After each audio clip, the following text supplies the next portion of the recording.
Loiane Groner, de São Paulo. Ela trabalha na Citibank. Vai falar sobre gerenciamento de estado no Angular com NGRX e programação reativa. Nessa palestra, nós vamos explorar NGRX para projetos Angular, fazendo uso dos paradigmas reativo e funcional com streams, buscando arquiteturas mais escaláveis com características como imutabilidade dos dados. A Loiane possui mais de 10 anos de experiência em TI e trabalha como analista de sistemas e desenvolvedora no Citibank. Ama compartilhar conhecimento. Já palestrou em vários eventos no Brasil, ministrou cursos nos Estados Unidos, autora dos livros XJS for First Look, Mastering XJS, Sentia Architect App Development, Learn JavaScript Data Structures and Algorithms, que também tem em português, né? Eu tenho esse livro, muito bom. JavaScript Regular Expressions, Estrutura de Dados e Algoritmos em JavaScript, que é o anteriormente citado. Todos esses livros lançados mundialmente em inglês e traduções de alguns para chinês e coreano. Foda ou não? Entusiasta Java, Sencha, Angular e mobile híbrido com PhoneGap e Ionic. Participa ativamente dessas comunidades e escreve para o blog loiane.com e publica aulas e cursos em loiane.training. É isso, né, Loiane? Então, manda ver, pode começar. Oi, pessoal, boa tarde.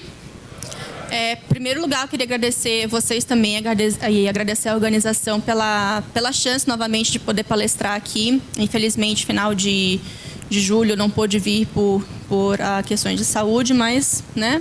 Então, muito obrigada aí de novo, pessoal da organização, pela chance.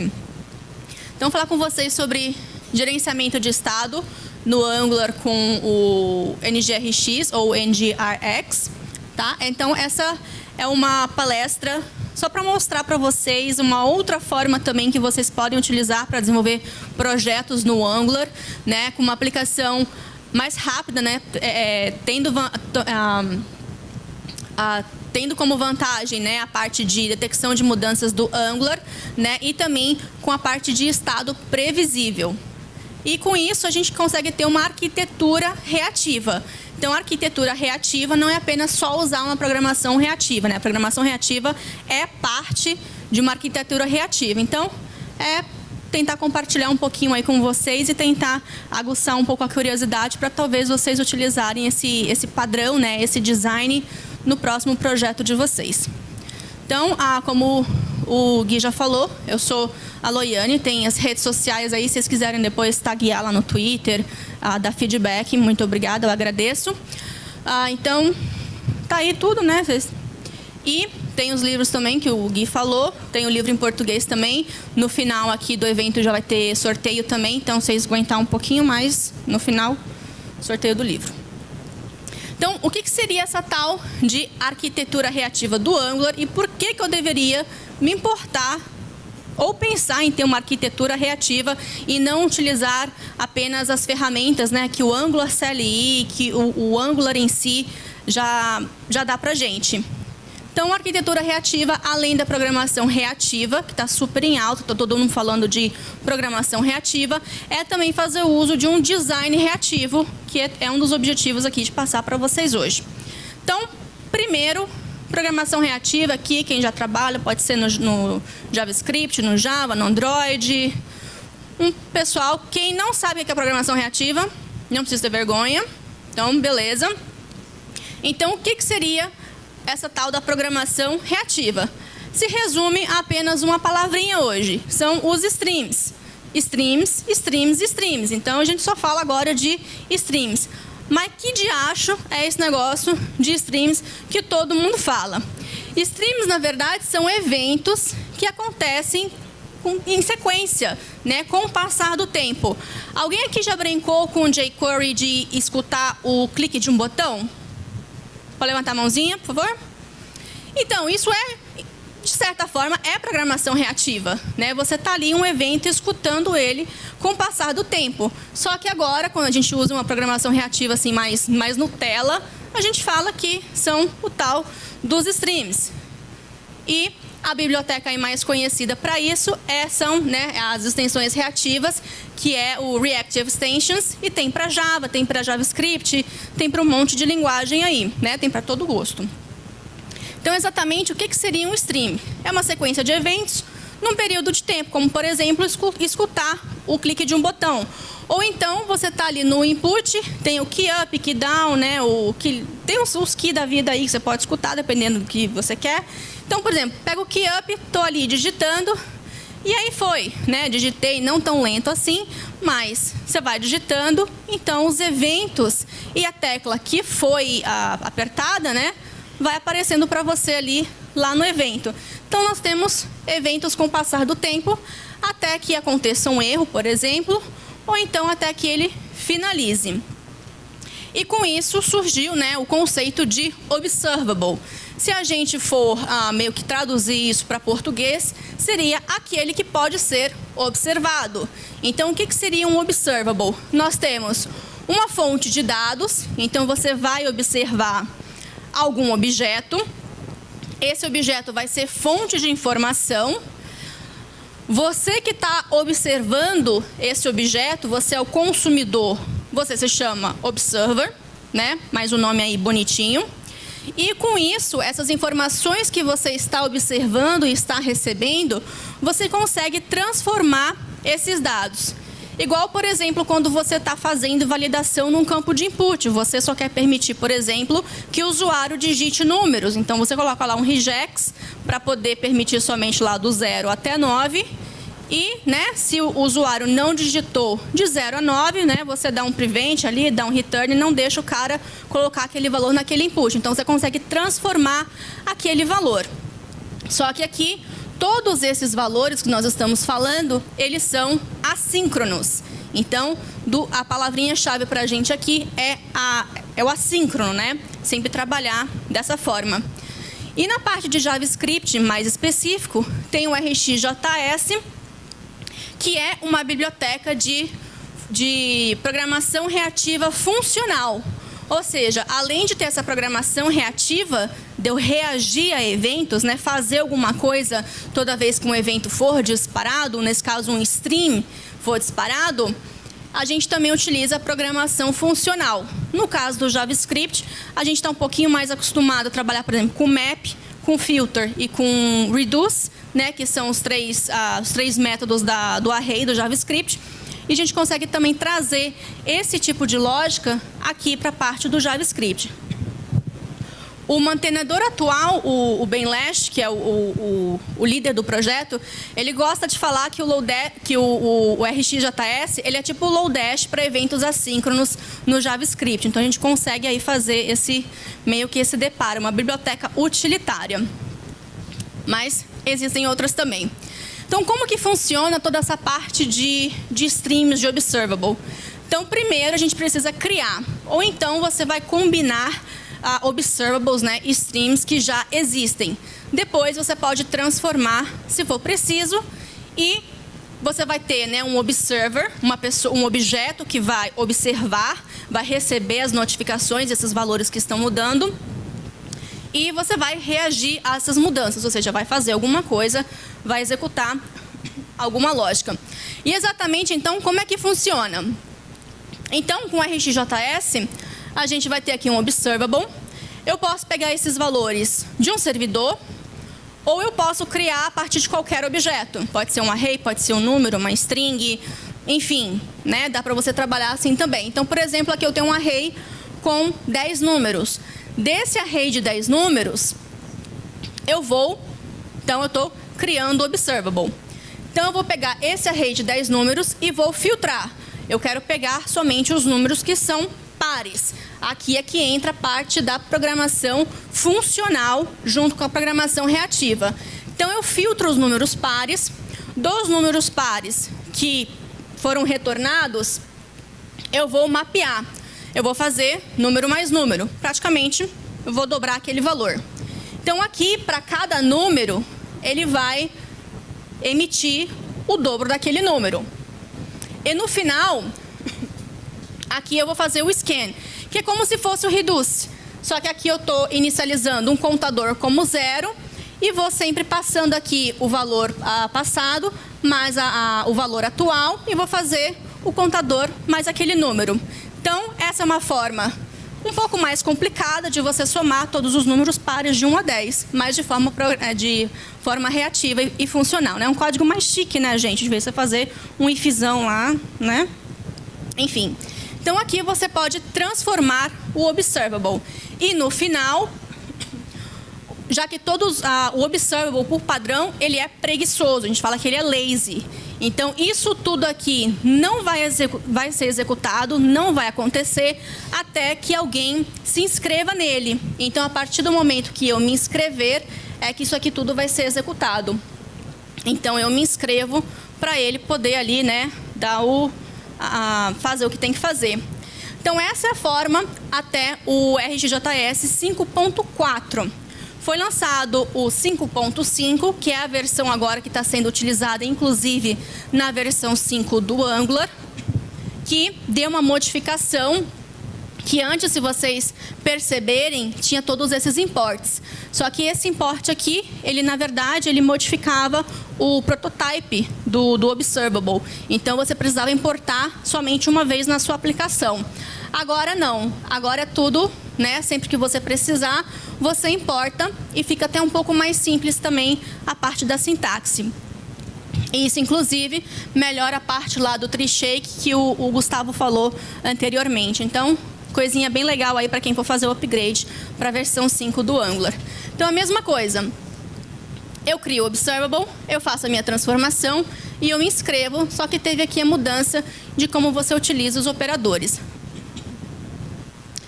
E no Angular, existem várias maneiras de você utilizar o RxJS. A maneira mais popular, tá dando para ver o código ok aí, todo mundo? Então, a maneira mais popular é, por exemplo, através de requests HTTP. Então, a gente pode, por exemplo, como eu falei, você pode criar um observable a partir de qualquer coisa. Se lá no seu componente você está fazendo uma chamada assíncrona, mas, por exemplo, você quer cachear aquela informação, né, para não ficar toda hora indo no servidor, então você pode retornar um observable da informação que está cacheada. E ela vai ser retornada de forma assíncrona. Ou então, eu vou lá, faço o meu get e posso transformar. Por exemplo, eu recebi o cliente tem primeiro nome e último nome, mas eu quero mostrar o nome completo, eu quero adicionar essa propriedade no meu objeto para poder facilitar a minha vida. Então, eu posso simplesmente aqui utilizar o map do RxJS, juntamente, por exemplo, com o map do array de clientes e adicionar essa nova informação de forma funcional aqui. E no final, se eu quiser, por exemplo, esse aqui é o antigo do, eu vou cachear a informação no meu serviço, só para eu ter lá, e posso também fazer, né, o tratamento de erro, jogar para frente o erro. Enfim, tem diversos operadores que você pode utilizar para fazer uma chamada HTTP. E o Angular também utiliza o RxJS internamente nos formulários. A gente tem os formulários reativos, tem a parte de roteamento também. Enfim, né, é por isso que o RxJS ele é uma dependência no Angular. Quando você cria o projeto, ele já está ali pronto para você utilizar. E no caso que eu falei, os observables eles só vão ali funcionar de verdade quando você der um subscribe. E aí é muito comum você ver esse tipo de código nas aplicações, em exemplos que você vê aí na internet. Então, eu tenho um componente, somente aqui eu vou mostrar uma lista desses clientes. Então, criei o meu componente, vou declarar aqui minha variável, né, para eu poder fazer aqui no meu for, que é um array de clientes. E aí, eu vou utilizar o ng1init, que é geralmente a gente vai declarar ali, vai fazer a chamada do servidor.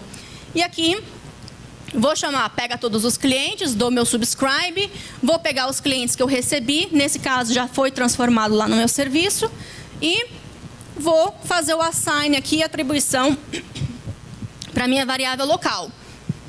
Normal, código que a gente está acostumado a ver por aí. Só que tem um problema. Toda inscrição que a gente faz aqui, Quando você destrói um componente, quando o componente não está sendo mais mostrado na tela, né, o Angular ele vai disparar o NG onDestroy. Só que essa inscrição ela não é garantida que ela também vai morrer. E aí você tem um probleminha, que você vai ter algo vivo na memória ali. Então, né, na sua aplicação não vai fazer tanto mal. Agora, imagina vários componentes e você fazendo esse tipo de código em vários lugares na sua aplicação. Então, pode ser que, ou pode que não, né, mas né, de toda forma a gente pode se precaver contra isso. A gente pode escrever esse código de uma forma um pouquinho melhor e um pouquinho mais segura para poder ajudar no gerenciamento de memória. Então, aqui, por exemplo, a gente pode utilizar o unsubscribe. Nesse caso, o que você vai fazer? Além da sua variável de clientes, você também vai declarar uma variável, né, que é do tipo de inscrição do seu observable. Lá no seu ng onInit, você vai pegar a sua chamada, vai atribuir para essa inscrição, e quando o seu componente for destruído, você tira, né, você se desinscreve. Putz, mas que chato, hein, Loiane? Mas fazer 3 negócios assim, mais no meu código, né? Aqui tá simples, eu tenho uma variável, mas imagina se eu tenho 2, 3, 4, 5, se eu tenho 10 inscrições que eu preciso no meu componente. Acaba ficando cansativo. Pois é, o próprio Angular tem uma maneira melhor para a gente poder fazer isso, que é através do pipe async. Ele automaticamente vai se inscrever e vai se desinscrever. Então, aqui eu tenho o meu observable de clientes. A minha chamada, eu apenas faço a minha chamada do serviço. Eu não preciso me inscrever, porque o pipe async, ele vai se inscrever automaticamente. E, quando necessário, ele vai remover aquela inscrição.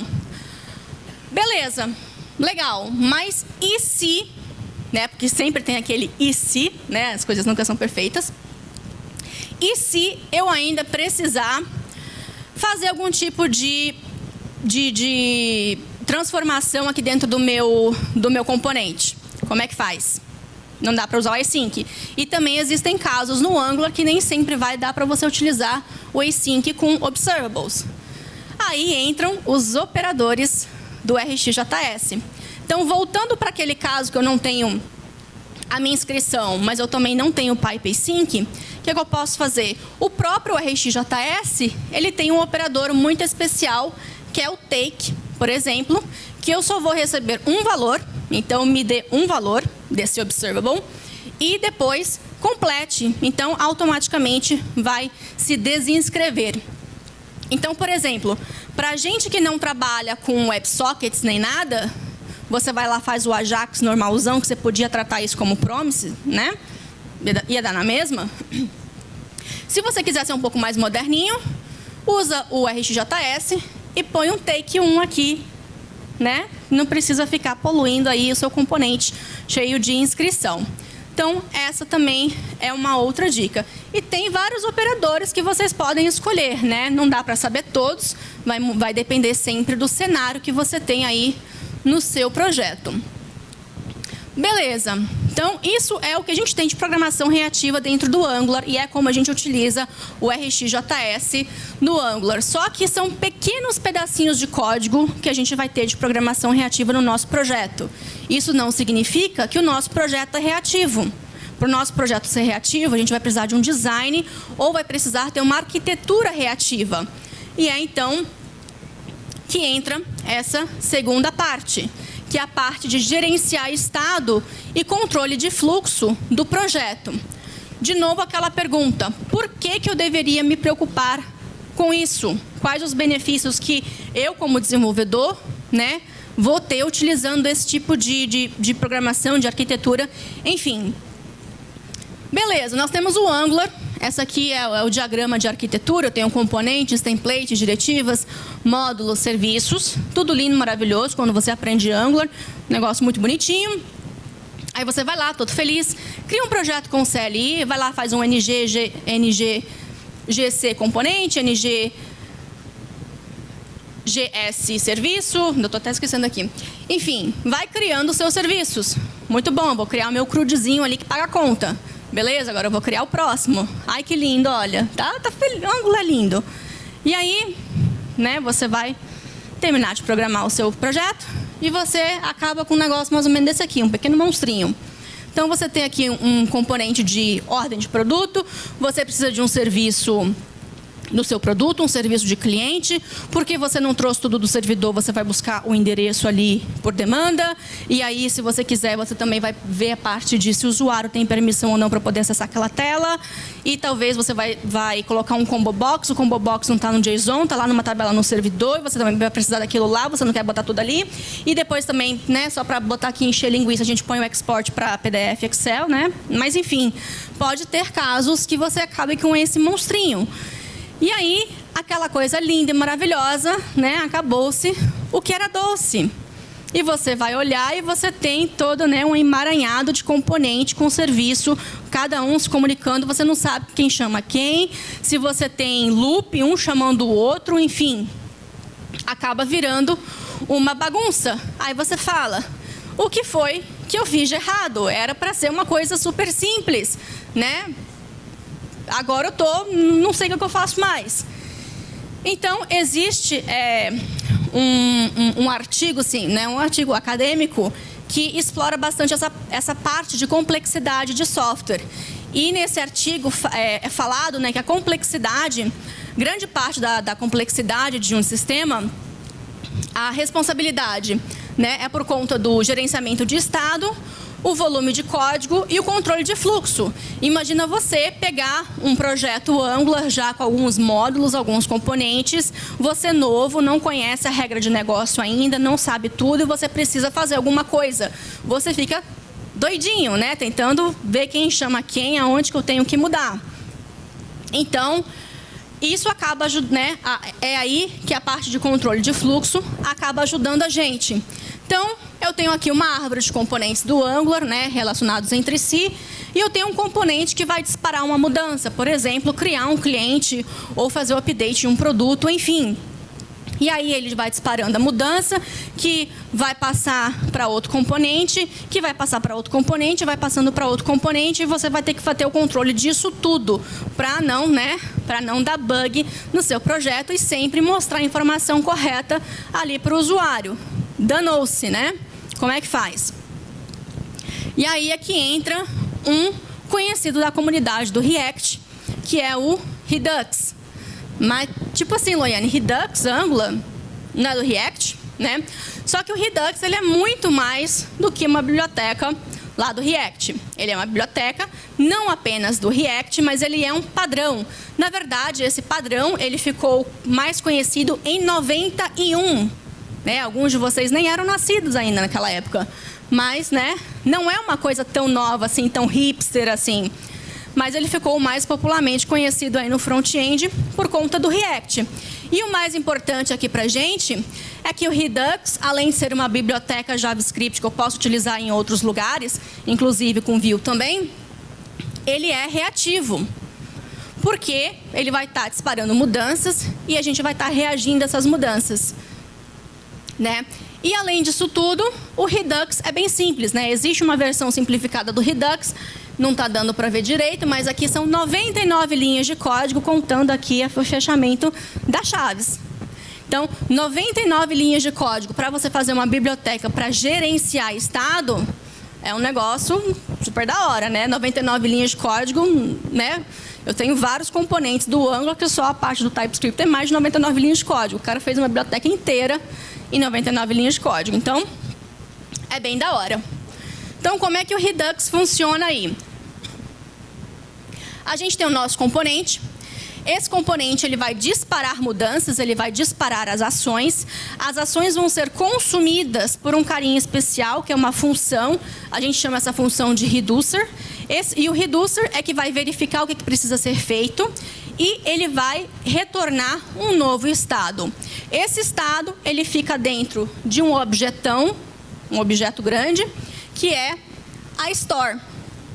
E você também tem a parte de middleware para se comunicar ali com a API, que é a parte de efeitos que a gente vai falar um pouquinho mais para frente. E como o estado ele foi atualizado, o nosso componente aqui, nossa view, se inscreve diretamente na store, então automaticamente o meu componente é atualizado também. Isso é mágico, gente, sério, é muito lindo. Então, por exemplo, no lugar de ter aquele monte de componente X, A, B, C e todo o alfabeto vai se comunicando um com o outro, com o Redux, a gente consegue simplificar toda essa parte de gerenciamento de fluxo. Então, o meu componente ele vai disparar uma ação e depois, né, vai ser modificado, não modificado o estado, né, mas um estado novo vai ser retornado e, com isso, os outros componentes também vão ser notificados sobre aquela mudança e automaticamente também serão atualizados. Muito lindo. Então, a parte mais simples e técnica aí do Redux, como é que ficaria? Você começa definindo quais são as ações. Então, por exemplo, vou pegar o crudizão lá que paga as contas. Então, eu tenho carregar, criar, update, tenho delete. Vou botar um erro aqui também para não ser, né, uma desenvolvedora sem coração, né? O usuário merece saber quando tem erro. Então, o que esse componente vai fazer? Quais são as ações que podem ser, né, ocorrer nessa tela? O que o usuário pode fazer nessa tela? Você começa a definir. Fica até mais legível também do ponto de quem define, né, os requerimentos, as regras de negócio que você vai ter dentro do seu sistema. O que aquela tela precisa fazer? Então, definir as ações. As ações elas podem ter um payload. Então, primeira coisa, a minha ação vai ser o tipo. Então, se eu preciso criar uma tarefa, eu vou ter que passar uma tarefa, né, como carga, como informação para essa ação. Então, quero criar e vou criar a tarefa com o nome tal, né, e coloco as propriedades da tarefa ali. Então, quais são os dados que estão envolvidos em cada ação? E, em terceiro, nós temos a função do Reducer. É uma funçãozinha, tá? No Mord, normal, que ela vai receber o estado inicial. Então, por exemplo, eu estou carregando a minha aplicação, a minha lista de tarefas, até, né, elas virem lá do servidor, eu vou ter um array aqui vazio. E esse Reducer, nesse caso, ele apenas vai se importar com as ações que são do tipo ali da tarefa. Utilizando aqui um switch case, né, a gente sempre usa if else, mas o switch também existe. A gente tem aqui, né, se for create, eu venho aqui, pego o meu payload, utilizo ali o spread operator da ECMA 2015 para ficar um código assim mais moderno e vou retornar um novo estado. No caso de remover, eu posso utilizar aqui um filter e sempre retornando um novo estado. E essas funções aqui dentro do Reducer, né, essa lógica aqui, elas precisam ser funções puras, né? Então, entra um pouquinho de programação funcional aqui. O que é uma função pura? Nesse caso, eu não vou, por exemplo, modificar o meu estado. Eu sempre vou estar criando um novo estado. E qualquer lógica que eu coloco aqui, eu não vou modificar os meus parâmetros também. Então, nesse caso, eu estou recebendo como parâmetro aqui a minha action. Então, eu não modifico o tipo, também não vou modificar o meu payload. Eu apenas vou fazer a minha regra aqui.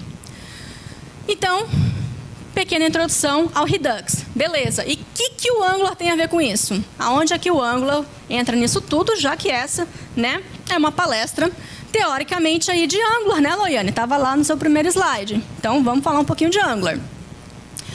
No Angular, existe essa biblioteca, que é o NGRX, que foi criada por uma pessoa que é Developer Advocate lá da Google, né, que é o Rob. Ele criou o NGRX e, quando ele criou, ele ficou assistindo várias palestras do criador do Redux, até ele entender exatamente como o Redux funcionava, só que ele botou um temperinho a mais. Ele jogou o RxJS lá dentro, para deixar tudo assíncrono, lindo, maravilhoso, cheio de observables e cheio de streams. Então, criou-se essa bonitezazinha aqui. Então, a gente tem aqui, o que é o NGRX? Na verdade, é o Redux, então, com o RxJS. E dentro dessa biblioteca, existem várias, né, a plataforma do NGRX, existem vários módulos. Store, Effects, Router, tem a parte do DevTools também, enfim. Dá para você brincar aí e fazer bastante coisa dentro dele. E uma coisa que é extremamente importante, que é o estado imutável. Isso já é implementado pelo Redux, mas aqui a gente sempre, né, vai focar na parte da imutabilidade de dados e da parte da estrutura da Store. Então, o que seria essa tal dessa Store? Na verdade, é o Redux normal, o fluxo do Redux é exatamente o mesmo, só que eu disparo a minha ação, né, tanto a parte das ações quanto a parte da Store, e a Store atualizar o componente e eu disparar as minhas ações, isso tudo aqui eu tenho o RxJS aqui no meio. Tá? Essa seria aí a única diferença, quer dizer, grande diferença do Redux ali original. Então, tudo aqui a gente transforma no streaming, inclusive o nosso estado da aplicação. Uma pequena demonstração para vocês, só para poder mostrar esse crudezinho. Todas essas demonstrações estão ali lá no Stack Blitz, para vocês depois não ter que instalar projeto, não ter que fazer npm install nem nada. Então, tá todo o link dos slides, vou deixar tudo depois também.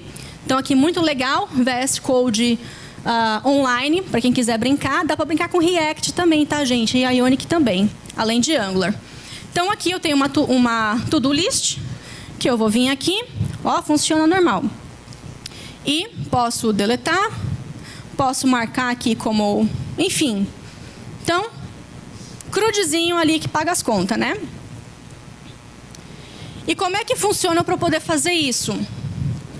O primeiro passo, então, seria definir as ações. Vamos apenas focar na parte de criação de uma tarefa nova. Então, eu definiria a minha tarefa. Aqui, como a gente está trabalhando com TypeScript, pode já utilizar enumeradores, né? Para ficar mais legal do que ficar definindo 200 constantes lá no nosso arquivo. Defino apenas uma e passo tudo aqui dentro. Eu vou ter a minha classe, né, meu tipo de ação com a minha ação, o tipo, e o payload, que nesse caso vai ser a tarefa nova que a gente vai criar. Definir a minha ação, beleza. E aqui, então, a gente tem a criação da Store. Primeiro passo para fazer o setup dela. E, segundo passo, o meu componente vai precisar se inscrever na minha Store. Lembrando que a Store, nesse caso, é como se fosse um grande banco de dados, né? Que eu falei, o objeto grande que tem todas as informações da minha aplicação, do que realmente é estado. Então, no lugar de cada componente ter aquelas variáveis locais, eu tenho apenas um objeto global da minha aplicação e vai estar tudo lá dentro dela. Então, para isso, lá no meu ng-unit, eu vou criar o meu observable. Aqui pode ser um observable de array de tarefas, que vai pegar todas as tarefas ali do meu serviço. Então, para isso, eu vou selecionar o meu estado. Então, eu quero pegar todas o array de tarefas da minha Store, utilizando o select. O próprio NGRX tem criação de seletores que você pode utilizar. Essa aqui, para mim, particularmente, é a parte mais chata de ter que escrever código com NGRX. Né? Você pode também trabalhar diretamente com o RxJS para você fazer o mapeamento e tudo. Só que esses seletores aqui, internamente na Store, eles criam cache e apenas vão enviar mudanças novas caso elas modifiquem. Então, você tem um pouco de ganho de performance aí, de não ficar mudando o seu componente toda hora. Então, é meio chato, mas acaba valendo a pena aí, dependendo do que você precisa fazer. Então, beleza. Criei meu componente, já fiz o meu subscribe na Store, já tenho as minhas ações lá definidas. Então, depois, esse componente vai pedir para criar a ação. Então, eu quero criar a tarefa. O usuário vai lá, vai digitar, por exemplo, o que precisa ser feito, vai dar um Enter, e isso vai disparar a ação lá para o Reducer. Então, crio a tarefa, vou receber o título da tarefa, a descrição, nome, enfim, e vou fazer o dispatch daquela minha ação e vou passar aqui, ficou faltando o new task aqui, né? A pessoa esqueceu. Mas então, aqui tem o new task passando o título para o construtor e aqui eu pego esse registro e passo lá para a Store. Beleza. Aí, próximo passo, o reducer que vai ser executado ali, recebendo aquela ação e aquele payload. E com isso, o reducer vai executar e vai retornar um novo estado. Então, lá dentro do reducer, dentro do meu switch case, a ação é do tipo create, então, eu vou pegar o meu estado e vou pegar a tarefa que foi criada e vou adicionar aqui nas tarefas que eu já tinha. E eu posso utilizar um Object Assign aqui também, uma outra forma de você fazer isso e manter a imutabilidade dos dados. Você pode utilizar o Immutable JS também, não tem muita necessidade disso, né? O Object Assign aqui já ajuda bastante. Então, o Reducer vai retornar esse novo estado, esse estado vai ser atualizado lá na Store, e aí, por último, como o componente já tinha dado subscribe na Store, ele magicamente, olha que lindo isso, ele vai ser atualizado, porque a Store, ali por dentro, vai emitir esse novo valor, né? Ou seja, como aqui foi criado um novo estado, ela falou, opa, o estado mudou, eu preciso emitir esse novo valor, então vai ter um novo, né? Vai passar por toda aquela cadeia lá do RxJS e lá no subscribe automaticamente vai pegar todas essas mudanças. Então é como se fosse, falando de modo bem grosseiro, é como se fosse um WebSocket com a Store, tá, gente? Né? Uma forma mais, né, mais tangível aí pra gente. E aí com isso, né, porque eu já tinha declarado isso daqui, ele automaticamente vai ser atualizado, né?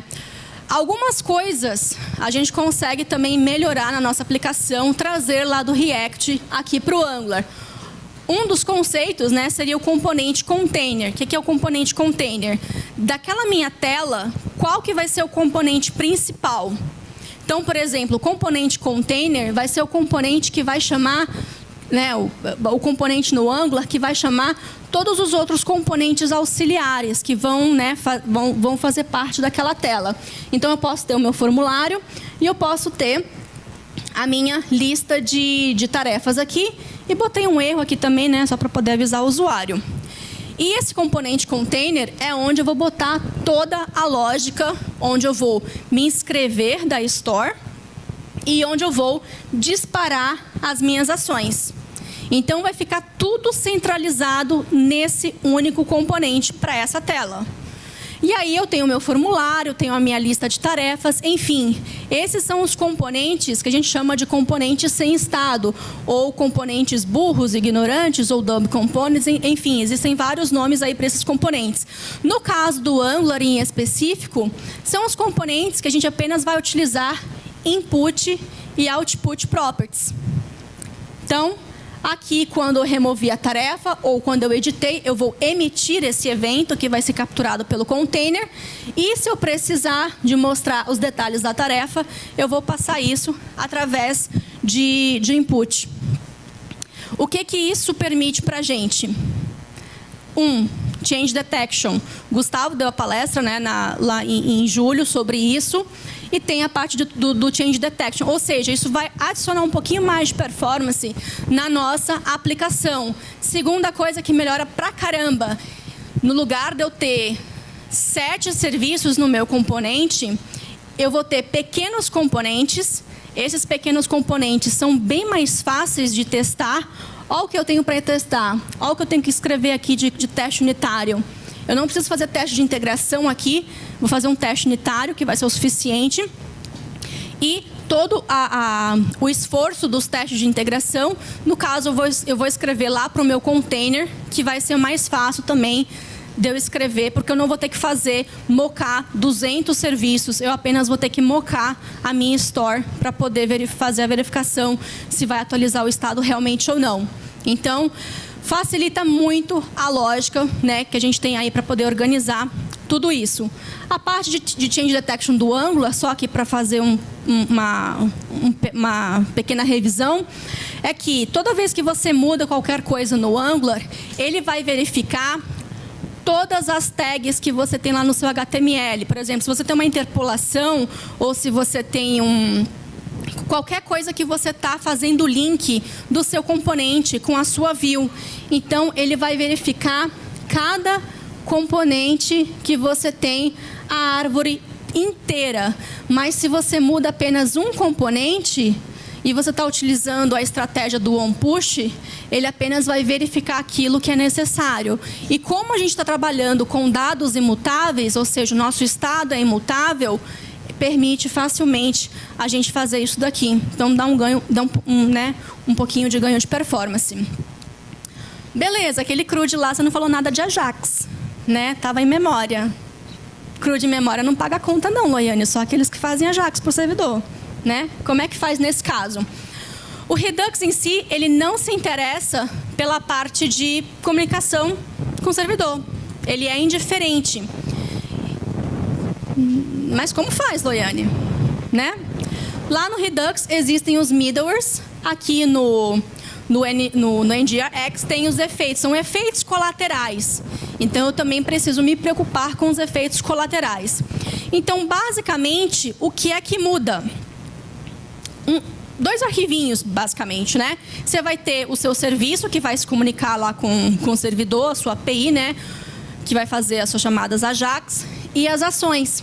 Então, no lugar de eu ter uma ação para cada ação que eu vou ter que fazer, né? A declaração. Então, por exemplo, eu quero criar uma tarefa. Então, eu vou fazer o pedido da criação e também eu vou ter o callback, ou seja, essa task foi criada com sucesso, então faz o callback.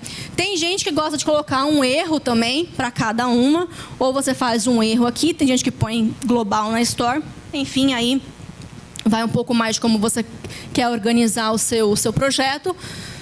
Mas é só você duplicar tudo e criar mais ações, mais classes, mais tipos, com mais construtores, enfim. É outra parte também muito chata de você ficar escrevendo esse tipo de código. Mas, né, é como a gente vai codificar isso.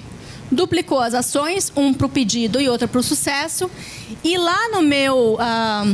na verdade, aqui eu vou criar também os meus efeitos, que é uma classe especial, um serviço especial, nesse caso, no Angular, que eu vou anotar aqui com um decorator especial de efeitos colaterais, e eu vou falar, essa ação é do tipo de criar ação, então eu vou passar aqui o meu tipo, e aqui eu vou fazer toda a parte de transformação que eu preciso fazer para poder fazer a chamada no servidor e criar aquela ação. Então, nesse caso, eu vou mapear, vou pegar o meu payload, eu só estou interessada no payload, a tarefa que eu preciso criar, e vou fazer a minha chamada para o servidor, para a minha API, vou pegar aquele, né, o callback, o retorno, vou mapear aquilo lá para uma nova ação. O switch map, na verdade, a gente mapeia e transforma novamente no observable, tá? Então, eu vou mapear em uma ação nova para disparar que a task foi criada com sucesso, e eu também posso aqui fazer o tratamento de erro, se for necessário, nesse caso, disparando lá a ação de erro. Simples, né? Dá trabalho, gente, dá trabalho, mas vale a pena. Então, isso aqui eu acho muito lindo, gente. Olha que bonito, assim, fica todo alinhado, um monte de operador, assim, programação funcional. Isso aqui é o que eu costumo falar de código sexy, né? Porque é muito bonito, olha. É tão bonitinho, ó, né? E quando você se acostuma com a sintaxe, até fica fácil de ler. Fica um pouco mais fácil de ler por conta da programação funcional aqui. Então, ação do tipo criar, eu vou mapear, retorno um observable novo, faço a criação e retorno a minha ação. Mais ou menos isso. E lá no meu reducer, é claro, no lugar de eu escutar o meu create, eu apenas vou escutar o meu create success. Eu deixo essa parte aqui para os efeitos colaterais.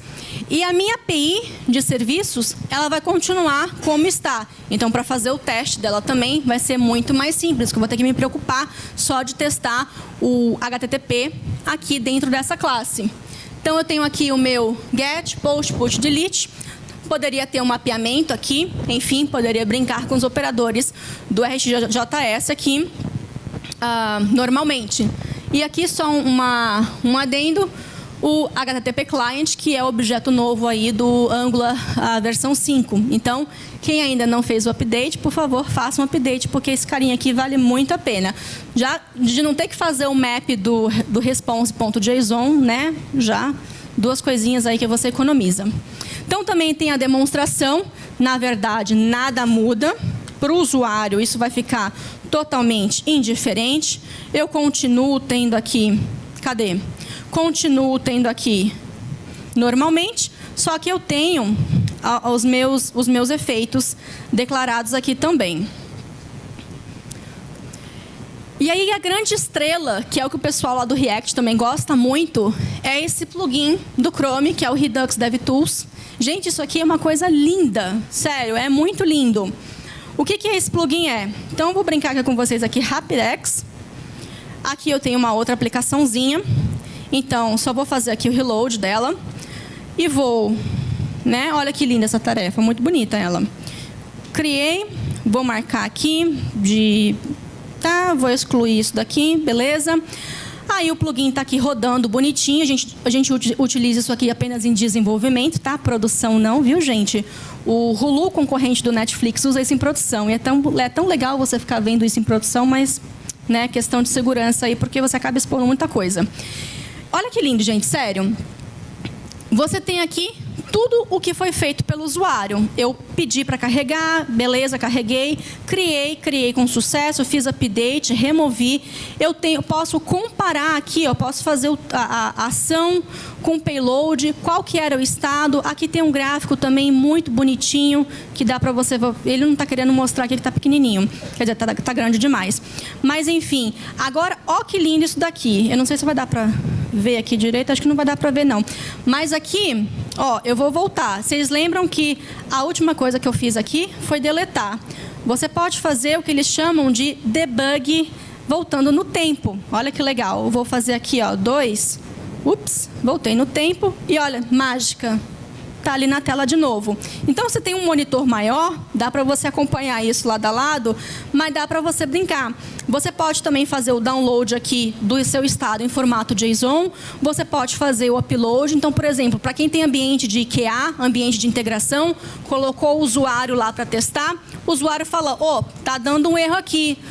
Você pode reproduzir os passos para mim? Vai lá, salva o JSON, pega o JSON, faz upload na sua máquina e você tem exatamente o estado e consegue debugar bem melhor e com muita mais facilidade e reproduzir os passos. Gente, isso aqui salva vidas, viu? Tá? Isso aqui vai salvar aquelas horas que você vai ficar até tarde da noite ali debugando o seu programa. Mas é lindo. Então, é isso. Só que, muito legal, tudo muito bonito. Ainda tem a parte do lazy load do Angular. Como é que isso funciona, então? Então, essa é uma funcionalidade um pouco mais recente, presente apenas na última versão do NGX. E, basicamente, você vai fazer um setup no seu módulo de funcionalidade, né, no seu feature module. E você vai fazer um setup também lá no seu app module. Então, aqui em cima você faz o setup somente da funcionalidade, com seus effects. E aqui você pode utilizar também a parte de roteamento, que dá para você também colocar no seu estado. Isso é um outro módulo, enfim. E a parte do Redux DevTools, que você coloca aqui, né? Pode botar aqui se é produção ou não, para garantir que isso não vai para o build de produção. Então, fez, né? É bem mais simples de você fazer o setup. Agora, como é que fica a organização do projeto? Essa é uma parte que a comunidade ainda está debatendo bastante, né? O pessoal lá do React organiza o projeto de uma forma. A gente aqui no Angular organiza de outra fórmula, né? Então, como é que funciona isso? Então, aqui é como eu, Loiane, gosto de organizar o meu projeto particularmente e estou com um projeto em produção já nessa forma. Se vocês forem ver a aplicação de exemplo do próprio do NGX, vocês vão ver que eles organizam de forma mais similar lá do React. Então, né, divide opiniões aí, mas, né, a gente continua amigo, todo mundo não precisa brigar. Então, como é que funciona? Eu, particularmente, gosto de fazer um módulo somente para Store, para o setup inicial, né? Fazendo lá com Redux, DevTools e tudo. E dentro do meu módulo de funcionalidades, apesar dele já ser um módulo, eu gosto de criar mais um módulo aqui dentro dele para eu conseguir abstrair tudo. Por quê? Porque se amanhã o meu chefe falar, vai se livrar desse negócio daí, eu apenas arranco o módulo, né? Eu consigo facilmente abstrair toda a minha lógica que eu deixo dentro de serviços e não sofro tanto para poder arrancar uma funcionalidade. Ou então, se eles fizerem uma atualização e der mudanças que vão quebrar a minha aplicação, eu consigo facilmente, né, apenas uma parte da minha aplicação, que vai ser dentro desse módulo aqui, para resolver o que eu precisar de resolver. Então, gosto de deixar bem separado para não ter nenhum problema na manutenção que, né, lá na empresa, a gente também dá manutenção nas coisas que a gente cria. Então, a gente precisa ser um pouquinho mais cuidadoso nesse caso. Tá? E, somente para fechar, eu sei que eu falo demais, viu? A parte das boas práticas, é que toda vez que a gente trabalha com a parte de estados, a gente está acostumado ao quê? A retornar um array das informações. E aí, se o usuário selecionou um objeto, a gente vai guardar aquele objeto inteiro, por exemplo, lá no estado selecionado. Então, por exemplo, a task selecionada, o objeto inteiro. Só que aí começam algumas complicações de, por exemplo, e se tiver algum update no objeto que foi selecionado? Né? Além de eu atualizar o meu array, eu preciso também atualizar aquele objeto. Então, a gente começa algumas complicações, além de um consumo maior de memória. Então, o que o pessoal lá do NGINX, né, recomenda utilizar é dicionários. Mas peraí, Loiane, além de escrever todo esse código extra aí que você está me falando, eu vou ter que mudar o meu back-end para, no lugar de retornar um array, já calcular esse dicionário aqui para mim. Não, né? Isso aqui vai ser interno do próprio NGINX. Eles recentemente lançaram uma outra bibliotequinha lá dentro do módulo, que é a de entidades. Então, isso já faz, né, o gerenciamento fica todo por conta do NGINX. Você continua ali retornando todo o seu array. Tem a demonstração também, vocês vão ver que não muda absolutamente nada para o usuário, é apenas coisa interna, né? Mas, basicamente, o que a entidade faz?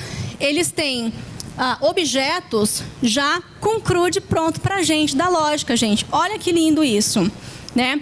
Então, no lugar de você fazer lá pontinho, pontinho, pontinho, estado, ponto, tarefas, vírgula, a minha tarefa nova, você vai usar o métodozinho que eles criaram para a gente. E eles também já têm os seletores tudo pronto para utilizar. Você apenas se preocupa com os extras, tipo erro ou está carregando, né, aquelas flags extras que a gente coloca ali na tela. Então, olha que lindo o reducer que fica. Eu não preciso mais fazer toda aquela lógica. Eu apenas chamo, eu quero adicionar várias tarefas. Crio uma, adiciono uma. Posso também remover várias, adicionar várias. E está sendo discutido aí a possibilidade de fazer um merge, que vai ser lindo quando sair isso daí. Então, acaba simplificando bastante ali a lógica. Eu sei que é código extra que a gente vai ter que escrever, e é chato, acredita, é chato escrever todo esse código extra, já que a gente não está tão acostumado a isso. Eu acabei criando uma extensão lá para o trabalho, com toda aquela arquiteturazinha que eu mostrei para vocês. Era para ser lançado hoje, mas eu fiquei trabalhando até tarde ontem, então, né, até quase na hora de ir para o aeroporto, não tive tempo, então ficou para segunda-feira, para quem quiser depois ver isso na prática, que é, na verdade, um CLI para o NGINX dentro do Visual Studio Code, para não ter que não ter que ficar fazendo esse código todo na mão, que ninguém merece, né, gente? A gente só quer aproveitar as coisas boas, né, e não ficar perdendo tanto nosso tempo aí com código de boilerplate. Então, clicou com o botão direito, escolheu, já cria o módulo, já cria o CRUD praticamente pronto para você. Você só dá um nome que você quer ali para o seu módulo, né, para facilitar. A gente está utilizando lá internamente e facilita bastante a nossa vida. Só o Jabá também gratuito aqui, que tem a extensão para Angular ali, das extensões que eu gosto de utilizar, e vai estar incluído também nesse pacote lá. E é gratuito, tá, gente? Eu só preciso de gastar a internet para baixar. Tá? Bem, é isso, pessoal. Muitíssimo obrigada aí pela atenção de vocês e espero aí que isso que tenha despertado o interesse para vocês aprenderem um pouquinho mais essa parte aí de Redux com Angular, tá? Tem os links, quem quiser as redes sociais, tem link para quem quiser estudar mais e o link dos exemplos também. Obrigada.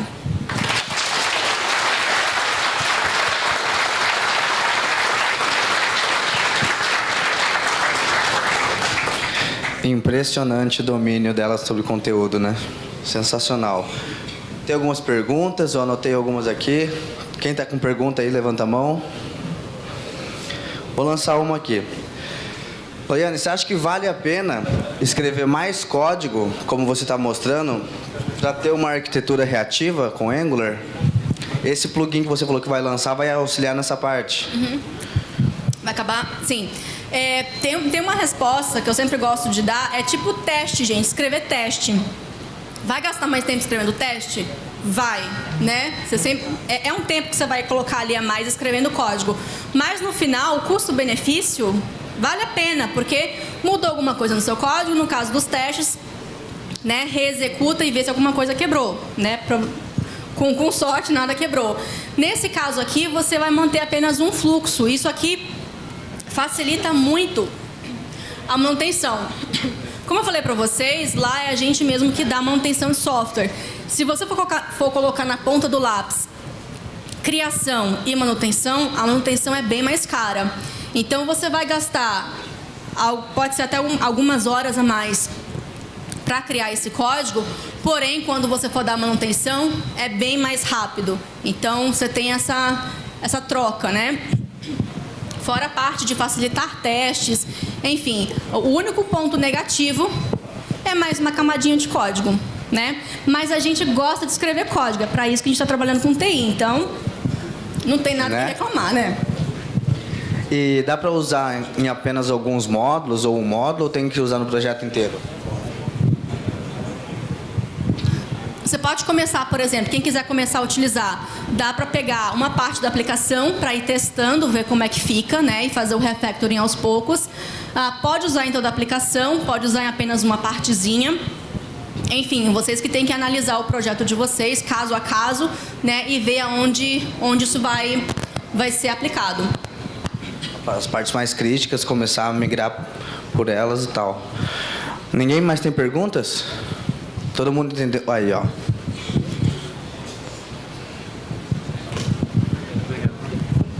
Olá, boa tarde, tudo bem?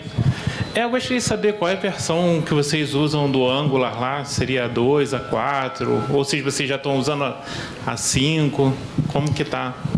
Atualmente está a 4.4 e estamos fazendo o upgrade, né? Que lá demora, né? É burocracia, né, gente? Então demora para as coisas poderem ir para produção, né? Clicar o botãozinho lá igual o Stack Overflow que faz 200 builds por dia.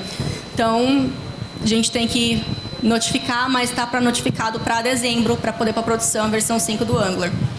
E já tá tudo assim, o NG RX também já está compatível. Para quem gosta de usar, acabei esquecendo de falar também, para quem gosta de usar com Firebase, também o Firebase é bem amigável, então tudo casa, né? Tudo fica bonitinho lá. Mas é isso. Mais alguma? Não? Então vamos bater palma de novo para ela. Obrigada, pessoal.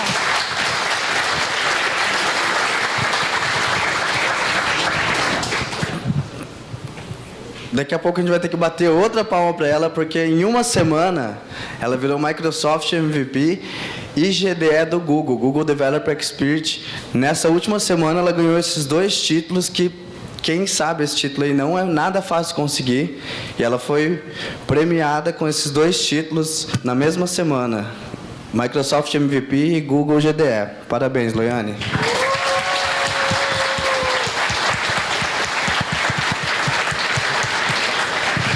Sorteio, recados.